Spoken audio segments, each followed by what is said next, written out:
বিশ্ব ফুটবলের ইতিহাসে এমন কিছু দল আছে যাদের ছাড়া বিশ্বকাপ কল্পনাও করা কঠিন, আর সেই তালিকায় অন্যতম নাম ইতালি।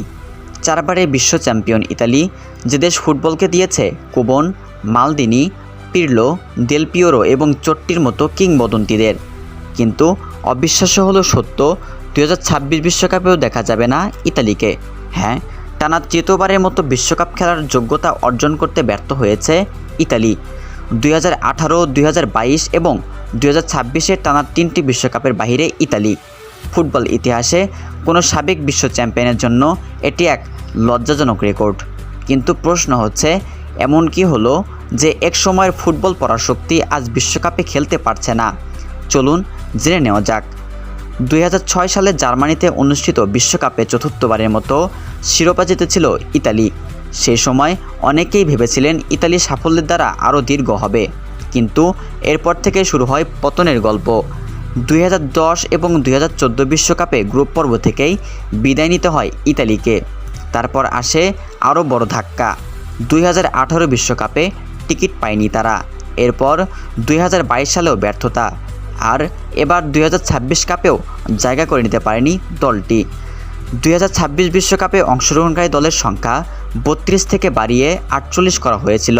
ফলে অনেকেই ভেবেছিলেন ইতালির জন্য এবার যোগ্যতা অর্জন করা সহজ হবে, কিন্তু বাস্তবে ঘটেছে তার উল্টোটা।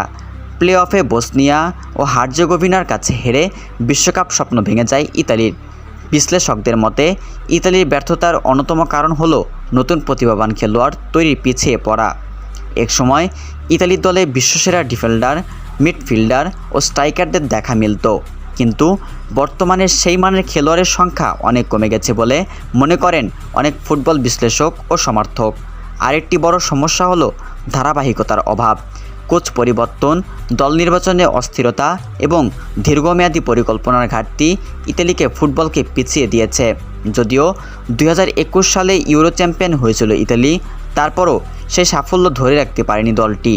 সবচেয়ে অবাক করা বিষয় হলো 4 বারে বিশ্ব চ্যাম্পিয়ন হওয়া সত্ত্বেও ইতালি এখন এমন এক অবস্থায় পৌঁছেছে যেখানে বিশ্বকাপের মঞ্চ তাদের জন্য স্বপ্নে পরিণত হয়েছে। আজ বিশ্বকাপে নতুন নতুন দেশ, নতুন নতুন ইতিহাস গড়ছে, আর ইতালির মতো ফুটবল জায়ান্ট ঘরে বসে সেই খেলা দেখছে। তবে ফুটবল ইতিহাস বলে বড় দলগুলো কখনো চিরদিন নিচে থাকে না। হয়তো ইতালি আবার ঘুরে দাঁড়াবে, হয়তো আগামী কয়েক বছরে নতুন প্রজন্মের খেলোয়াড়দের নিয়ে ফিরে আসবে বিশ্ব ফুটবল শীর্ষ মঞ্চে। কিন্তু আপাতত একটি প্রশ্ন ফুটবল প্রেমীদের মনে ঘুরপাক খাচ্ছে, 4 বারে বিশ্ব চ্যাম্পিয়ন ইতালির এমন পতনের জন্য আসলে দায়ী কে? আপনার মতামত কমেন্টে অবশ্যই জানাবেন।